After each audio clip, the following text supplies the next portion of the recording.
What's up, bros? You're lighting up already. About to get it started. This session in. We gonna get straight to it.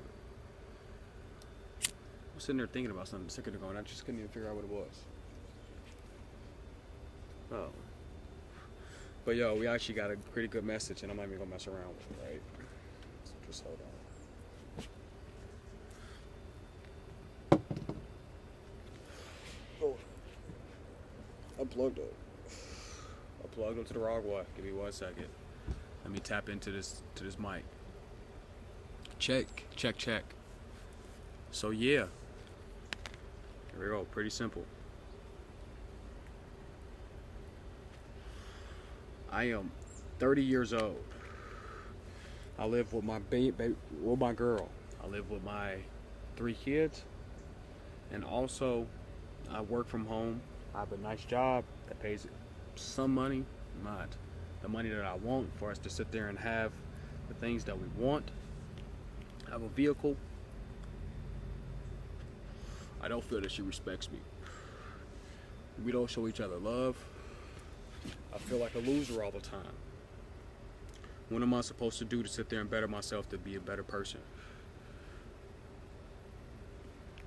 I think this is a good question because I feel like most of us can relate with a lot of the stuff besides maybe the baby mama issues and the kids. I mean, majority of the time in life, like all we gonna do is ever feel like is that we losing because we feel we can just do better than what we want. I mean, and that's no problem with that. So if you actually can see that you can do better, then you already got the vision, and that's down in the first place. Like I feel like vision is everything. Like, I mean, but at the same time, if you sit there and vision on nonstop, you can become real stagnant. And the thing is, you get stuck in that hole where you just sit there and visualize it. Like, but the thing is, like, when you sit there and put stuff on paper, though, it becomes real too because now you sit there and know what's to go. A lot of times, I might sit there and write stuff down or sit there and think of stuff, and I'm daydreaming about it, and I lose my off the ball. But I think you gotta look at it like this, bro. 30 years old, we got plenty of time. So we're gonna do it with stepping stones. Oh, that's the only the best way possible to do this. I believe. Hey, me, yo. I was at the gym. Maybe for the other one, and yo, I was in there tired. Like, see, that's me, and I fell short a couple times in the gym. Where I'm sitting there, I left 2 reps on the 2 reps on the set where I didn't finish that set because of 2 reps, or I didn't finish. Yeah, most times it was 2 reps on 3 different sets. I didn't finish it. So times like that. But I believe, all right, let's start from scratch. We're 30 years old, right? We dealing with a lady who sit there we feel like we don't love. I think that's one of the easiest ones. Y'all need to sit there and talk. And if y'all vision don't align up, then you already got an issue. If y'all vision ain't aligning up, then you already got an issue because you can do the same thing that separate visions on their own. And I understand that you got children involved, so that's gonna be the toughest part. And having those children involved, you gotta either be there for them and suck it up, or you can sit there and just show them that you messed up and that you gotta sit there and just do something different. It's weird because like being selfless, like you gotta figure out what you wanna do about being selfless. That's a weird one, right? It's hard to figure that one out. I mean, I picture you like when I sit there and think about it, I picture you living in Oregon. I picture you living in Oregon with a nice little house, maybe 3 bedrooms, even 4 bedrooms. Nice little house, yard. But then I see y'all relationship too, and I can see that it's surface level. It's for the kids. It's a lot of arguing. It's not a lot of love and affection. So that's not gonna make either one of y'all happy. And that's realness about that. It's just not. So y'all gotta be real with each other and sit there and just have that conversation. And I don't believe like going to like a mediation or a marriage counselor or anything like that, because I've always been told like once you get there, that's to the point where they tell you that you need to be sit there and just be separate. I tell you all the time, I think life is secular, so everything goes up and goes down. You're gonna have that time when y'all vibing, you're gonna have that time when you ain't vibing. But anyway though, so my thing is, bro, talk to her, see what's up. And if y'all visions don't line up, then that's cool. That's when you need to start sitting there making that backup plan. And the thing is, I'll tell you straight up, bro. Like, it's hard to sit there and do it. To just sit there and just leave. That's tough. That's really is tough because it's tough on the kids, and it's like a flip of the switch. But you got at the same time, you got to pull that Band-Aid off sometimes. So that you got to realize what you want to do about pulling that Band-Aid off. You gonna pull that Band-Aid off, or you gonna sit there and just let this shit fester with a dirty ass Band-Aid on, making shit get worse. I was there doing the same shit, so I'll tell you, it all end up good. I mean, you get to spend time with your kids. That's one thing you do get. But then they also get to see how miserable you is and how miserable their mother is, and they get to see that it's just drama. And it's gonna be the same thing that's gonna happen for them. Like,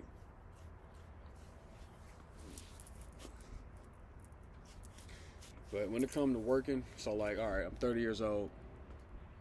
I'm gonna talk to her. We figured out that what's the problem, and what's the problem is that's what y'all gotta figure out. What's the problem? Is the problem money? Because that's basically most problems. Is it money? Is it affection? Because like a lot of y'all be sitting there having this affection issue where you sitting there wanting things to be one way, but you're not telling your partner that that's how you want it and that's how it should be. And also you sit there and got such an unreal expectation that you sit there and want things to be your way all the time, and that ain't fair. But that's my advice there when it comes to the lady. That's easily fixed, or it's easily sit there and separated. Financial is easy. It's a little bit tougher, but it's easy. Are you sitting there spending your money on nonsense? That's something you gotta know about, like where your money going. And if you sitting there to the point where like you ain't got no skills and no experience, that's cool. Work your job that you got for a year, maybe 2. And then in the meantime, focus on some other skills. Try to get a skill, but you work in a job in a year or 2, so that way you can save some money up and you can sit there and just go in on something. Mine was my real estate license. Like I got that. I got that done. That was a skill I got. I mean, I got a tattoo. I can sit there and fall back on tattoo, and it's a few things that I can fall back on, just in case to sit there and if I'm gonna take it full circle, if I'm in a bind. But I mean, you need real skills that's gonna sit there and pay you good money. It's skills that ain't gonna go away, and it's skills that you can sit there and can't be taught, or I mean, be taught, that you gotta pay to be taught, right? When you get that license in certain things, like, I'm gonna tell you like this. Let's say this. Go find a job in industrialization. Because you don't need too many skills for that. You can pay for that skill, or you could be a higher hand and sit there and do an apprenticeship.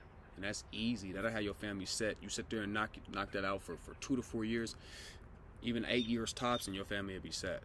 I mean, at the same time, they see what you're doing, and they see that you're sitting there taking care of that business, and they know that it's for a bigger cause. And that's gonna be that one in the future when they like, yo, Pops did this.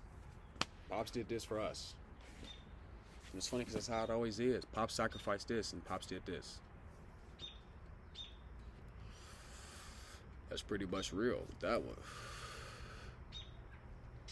Pops did this, Pops did that. But so that's easy. And in the meantime, you're gonna struggle financially. But I also need to make sure that, like, bro, if you sitting there holding the whole family down, do y'all got the resources to give them the government resources? Ain't nothing wrong with that. If you gotta sit there and use those food stamps right now to sit there and make sure that you and your family's okay and eating and well. There's nothing wrong with that. Check that out. And on top of that,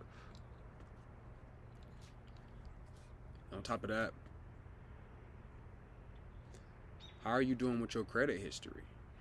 Are you sitting there taking care of the future to the point where like you holding that credit history down for so like when, not to take loans out, but to sit there and to the point where that, let's say if your car broke down and you just need something in the hinge, you need to sit there and just go get a car with a good loan. Make sure that credit history is good. Or if you need it, I mean, you need to do stuff. Let's say like this. Here's a good one. Because what you sit there doing that apprenticeship and you saving that money up, right? Let's say now it's time for you to sit there and go buy some land. Now you gotta start buying land up. You can probably 34, 35 now. It's time to start going to go buy some land. Go get a piece of property. Get you a land. And if you're 35 doing this, okay, then we're just gonna hit this when we're 40. That's when we're gonna get our first piece of land. We're gonna get our first property, right? That's cool. Now we're gonna keep accumulating those. We'll keep accumulating those. And in the meantime, once we sat there and then got that evolution to the point where we making this money and we building that credit history, that family life gonna come easy. And if it's not, then it's to the point where like, okay, you don't put your head down to the point where you don't struggle. But it's a struggle, and the struggle's gonna pay off. You're only 40 years old. You're 35 years old now. The struggle done paid off. You good. Your family's good. There ain't nothing to even worry about no more. You don't have to go get that degree, but you're gonna sit there and be making $60K to $90K a year off doing just doing this. Sitting your ass down, becoming a skilled labor hand. You don't gotta work your ass off to the point where like you working 100 hours a week. No, you sitting there, you a skilled laborer. You got a skill. You working 40 to 50 to 60 hours a week, and you bring home money, $2,000 a week. And if you want to start your own business, and that's fine. Okay, well, let's do this. Let's sit there and work this job that we working. Let's save up some money, or when we get our taxes, let's use $2,000 of our taxes, and we're gonna sit there and invest into a website. All right, we're gonna pay $200 for that website. We're gonna invest to our LLC. We're gonna pay $100 to $200 for that LLC. We're gonna get something to start with, some tools, and then we're gonna sit there and walk around. We're gonna try to sit there and get that contractor situated, and then also we're gonna sit there and get bonded and take care of our better business BB or BBB. Jeez. Better Business Bureau status, and we're gonna sit there and just start grinding it out for a year or 2 to 10, and that's gonna be our business. But you work the real out right now. It's stepping stones to build that credit right now, to sit there and kind of learn how to take care of your business, and then you're gonna be straight. And also in the meantime, make sure you sitting there dressing nice, get some nice clothes on yourself, and sit there and hit that gym. If you ain't hitting that gym, I don't want to hear it. Make sure you're hitting that gym. You got plenty of time to sit there and do the apprenticeship, hit the gym, dress nice, get you a haircut, make sure you eating well, be with them kids, take care of your business. That's all you gotta do right now. And the ladies, you got to when you 40 to really start dealing with those ladies. You're gonna be dealing with ladies who's in their 35s, 30s, you 40. That's just what it's gonna be. But them kids gonna be taken care of, and you're gonna be taken care of. And at the end of the day, you got to keep feeling understanding, like, bro, when we turn 60, all it is about what we sat there and did when we was 40, when we was in our 30s, when we was in our 20s. That's all it is. Really all it is when we was in our 40s. Honestly, I said this, when we was in our 30s, to our 40s, to our 50s, and even our 60s. That's all that matter. You got that time frame. You got 30 years. 25. You got 30 years left right now. I can really just sit there and just grind your ass off and just be cool. Retire when you're 60. Cool. You ain't gotta retire when you're 70, 80. You can't work. You're gonna be good. And you're gonna have land, and you're gonna have property, and you're gonna have stocks, and you're gonna sit there and have the kids set up already. And you're gonna be able to teach them about their credit. And you're gonna be able to teach them about life, and you're gonna be able to sit there and set them up with some stuff. You're gonna be able to sit there and have them going to the places that they need to be, and it's gonna be alright. That's just what it's gonna be. It's gonna be alright, absolutely alright.